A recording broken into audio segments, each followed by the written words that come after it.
Hi everyone, তো চলে এসেছি আজকে একটা নতুন ট্যারো কার্ড রিডিং নিয়ে শুধুমাত্র তোমাদের জন্য।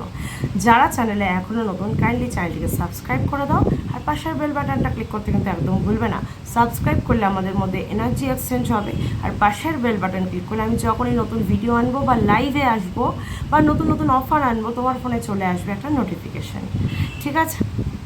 এই রিডিংটা এটি জেনারেল অ্যান্ড কালেকটিভ রিডিং। এখান থেকে male, female, married, unmarried, separated, committed, same gender relationship, যে কোনো জাতি, বর্ণ, ধর্মের মানুষ পজিটিভ রিডিং ক্লেম করবে আর নেগেটিভটাকে একদম লেট গো করে দেবে। ঠিক আছে, চলো তাহলে আজকে রিডিং শুরু করব। তার আগে ঈশ্বরদের সাথে তোমাদের দর্শন করি। एकदन्ताय वक्रतुण्डाय गौरीतनयाय धीमहि गजेशानाय बालचन्द्राय श्रीगणेशाय धीमहि। हे कृष्ण करुणा सिंधु दीनबंधु जगतपते गोपेश गोपिकाकांत राधाकांत नमस्ते। हरे कृष्ण कृष्ण कृष्ण हरे हरे, हरे राम राम राम हरे हरे। কি প্রথম কাছে এসেছি, কি প্রথম ভালোবেসেছি, তুমি না আমি। আমি গান গাইছি না, আজকে রিডিংটা এরকমই। ঠিক আছে, যে তোমার পার্টনারকে নিয়ে তুমি তো রিডিং দেখছো, তার মনে তোমার জন্য কি আছে এটা তো জানতে ইচ্ছে করে, যেটা সে মুখ ফুটে বলে না। অনেক কিছুই মুখ ফুটে পার্টনারকে বলে না, কিন্তু সেটা তো জানতে ইচ্ছে করে আদৌ তার মনে তোমার জন্য কি আছে। সেই বিষয়ে কিন্তু রিডিং হবে, মন দিয়ে দেখবে। ঠিক আছে, চলো সবাই পজিটিভ থাকো। আর অবশ্যই অমাবস্যাতে যে স্পেল কাস্টিং হবে তার জন্য কিন্তু তোমরা স্লট অলরেডি বুক করে ফেলো। ঠিক আছে, 20-21 তারিখের মধ্যে সেটা করে ফেলবে, লেট করবে না।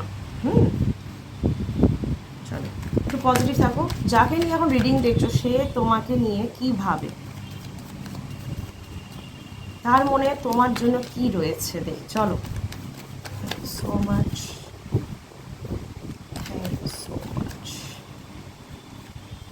অনেক যুদ্ধ করে কাঠখড় পুড়িয়ে তবে কিন্তু তার মন, মানে সে আপনার মন আর কি জয় করেছে দেখতে পাচ্ছি। অনেক কাঠখড় পুড়িয়েছে লাইনে, কিন্তু সে শুধু একা ছিলেন না, অনেকেই ছিলেন, কিন্তু সবাইকে টপকে সরিয়ে সেই কিন্তু জয়ী হয়েছে। ঠিক আছে, সে কিন্তু আপনার মনটা জয় করে নিয়েছে, দেখতে পাচ্ছি আমি সেটা। মানে একদম গুছিয়ে ভালোবেসেছেন উনি। ঠিক আছে, মানে উনি সর্বদা আপনার জন্য ছুটে এসেছেন সর্বক্ষেত্রে, সবসময় কেয়ারিং একটা নেচার দেখিয়েছে। আপনাকে ছাড়া সে কিন্তু কখনো এক পা চলতে শেখেনি, এটাও আমি দেখতে পাচ্ছি। আপনার জন্য সে সব করতেও পারে।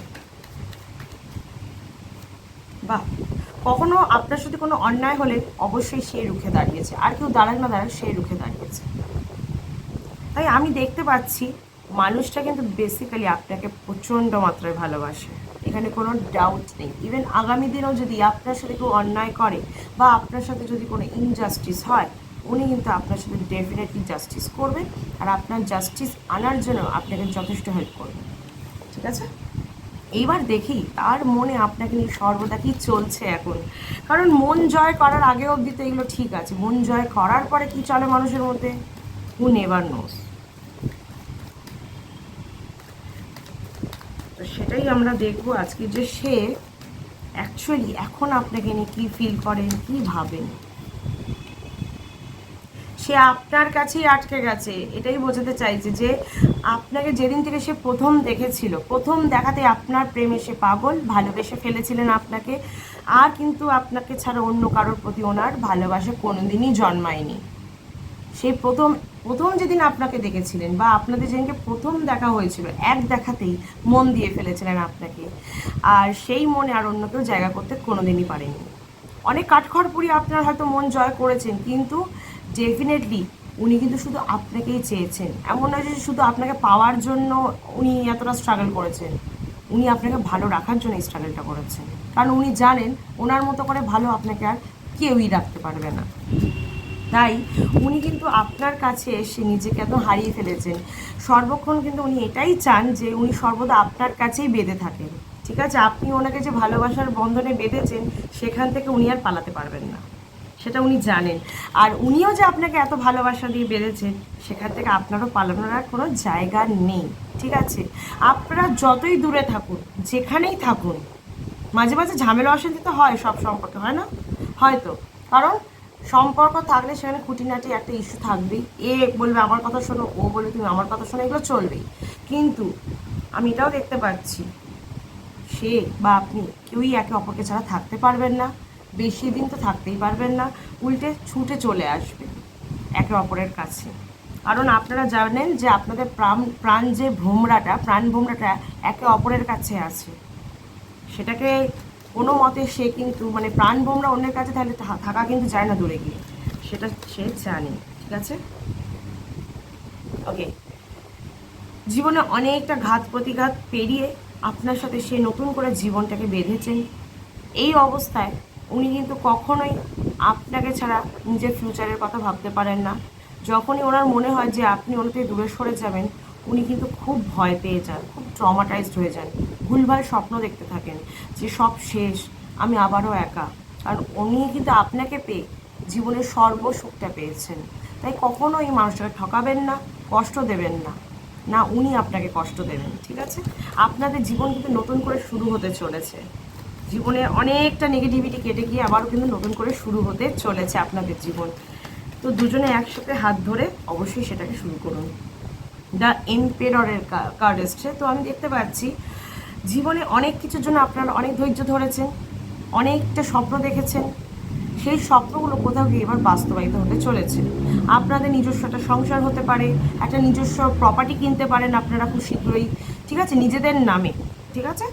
তো এই মানে স্বপ্নটা আপনারা কিন্তু দুজনে একসাথেই দেখেছেন, সেই স্বপ্নটা কিন্তু এবার সত্যি হতে চলেছে। হুম, ওকে, নেক্সট দেখি। So much, so much.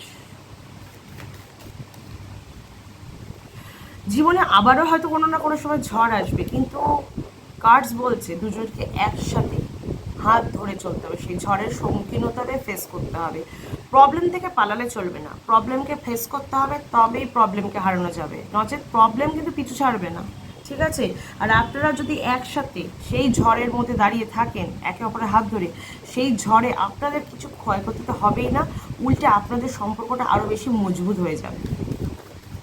কি এরকম ঝড় আসা দরকার তো মাঝে মাঝে, ডেফিনেটলি। এখানে কিন্তু ভালোবাসা দেখতে পাচ্ছি অফুরন্ত। আপনার পার্টনার আপনাকে মানে এতটা পর্যায়ে ভালোবাসে, সেটা সে নিজেকেও বাসে না। আপনাকে তিনি নিজের জীবনের ফার্স্ট প্রায়োরিটিতে রাখেন, সর্বদা সর্বদা ফার্স্ট প্রায়োরিটিতে রাখেন। কখনো অন্যের সাথে আপনার জায়গা কম্পেয়ার করেন না উনি, ঠিক আছে? কখনোই অন্যের সাথে আপনার জায়গাটাকে উনি কম্পেয়ার করেন না। উনি খুব বাচ্চা ভালোবাসেন, রাইট? আমি দেখতে পাচ্ছি উনি ছোট ছোট খুব বাচ্চা ভালোবাসেন, সেটা মেয়ে হোক ছেলে হোক, খুব ভালোবাসেন।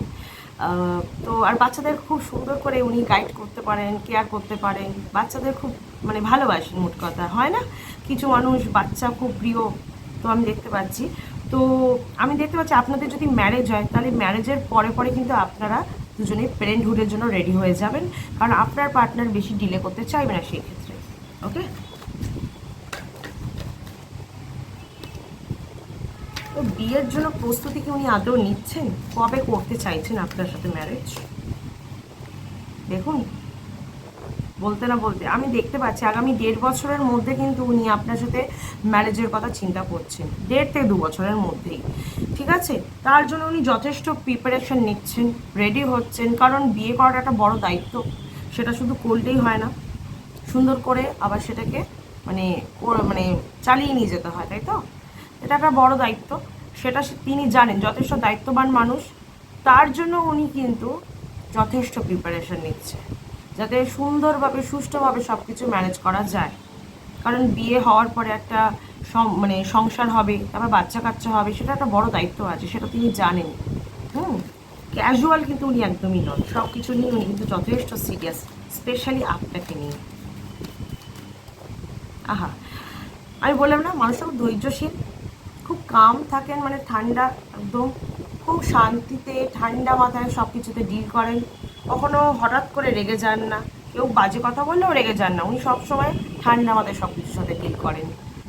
খুব ধৈর্যশীল মানুষ, যা করেন ভেবে চিন্তে করেন, ঠিক আছে। তবে কখনো কখনো একটু উনি কনফিউজডও হয়ে যান যে কি করব কি করব না। আসলে কেন কনফিউজড হয়, উনি আসলে সব কথা সবাইকে বলতে পারেন না যে এর থেকে ডিসিশন নিয়ে জানবো, ওর থেকে ডিসিশন নিয়ে জানবো। উনি সারা জীবনই নিজের দায়িত্বে চলেছেন, নিজে যেটা ঠিক করেছেন ভেবেচিন্তে কাজ করেছেন, তাই কখনো কখনো কনফিউজড হন। তো সেক্ষেত্রে আপনার হেল্প কখনো কখনো লাগতে পারে। দরকার পড়লে আপনি বলুন কিছু নিয়ে ভাবছেন বা কিছু নিয়ে ভাবছো, তো আমি তোমাকে হেল্প করতে পারি ডিসিশনে আসার জন্য, তো আমাকে বলো মন খুলে। এরকম একটা মানুষের খোঁজেই তো উনি ছিলেন। উনি আপনাকে যখন এত কেয়ার করেন, আপনার কথা এত ভাবেন, তাহলে আপনাকেও তো কিছু ওনার জন্য করতে হবে।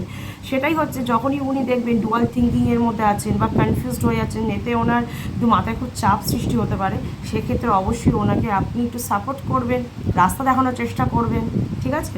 রাস্তা যে উনি দেখতে পাবেন না একা তা নয়, কিন্তু সেটা দেখতে দেখতে ওনার একটু স্ট্রেস এসে যেতে পারে, সেটার থেকে রিলিফ আপনিও দিতে পারেন, তাই না? ওকে। অনেকের জন্য অনেক করেন এই মানুষটি, যাদেরকে উনি খুব ভালোবাসেন, কাছের ভাবেন, অনেক করেন, কিন্তু কখনো কখনো না সেই কাছের মানুষগুলোর থেকে ইনি খুব কষ্ট পান, মনে আঘাত পান, যে এত করি তারপরেও মানুষ আমাকেই কেন খারাপ ভাবে, আমাকে কেন ভুল বলছে, আমাকে কেন কথা শোনায়। সেক্ষেত্রে উনি কিন্তু একটু আনলাকি, যতই উনি অন্যের জন্য করুক উনি কিন্তু কি সেটা পান না, সেক্ষেত্রে একটু আনলাকি। তাই উনি এইটুকুই চায় যে ওনাকে কেউ একটু ভালোবাসুক, কেউ একটু বুঝুক, ওনার পাশে থাকুন, ব্যাস। এর চেয়ে বেশি কিন্তু ওনার কোনো ডিম্যান্ড আমি দেখছি না। আগামী জীবনটা আপনাদের কেমন হতে পারে সেটাও তো দেখবো।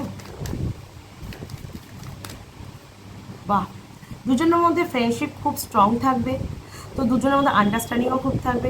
আপনি একটু ডমিনেটিং হবেন, উনি আপনাকে অবশ্যই মান্যতা দেবেন, কিন্তু কখনো কখনো বেশি ডমিনেটিং হলে কিন্তু ব্যাপারটা অন্যরকম হতে পারে, রাইট? তখন ওনার মনে হতে পারে যে আপনি ওনাকে বেশি পাত্তা দিচ্ছেন না বা ওনাকে উপেক্ষা করে যাচ্ছেন, সেটা থেকে একটা মনোমালিন্য আসতে পারে। কিন্তু আসতে পারলেও অতটা হবে না, কারণ উনি খুব আন্ডারস্ট্যান্ডিং ব্যাপারটা রেখেছেন, উনি আপনাকে খুব বোঝেন।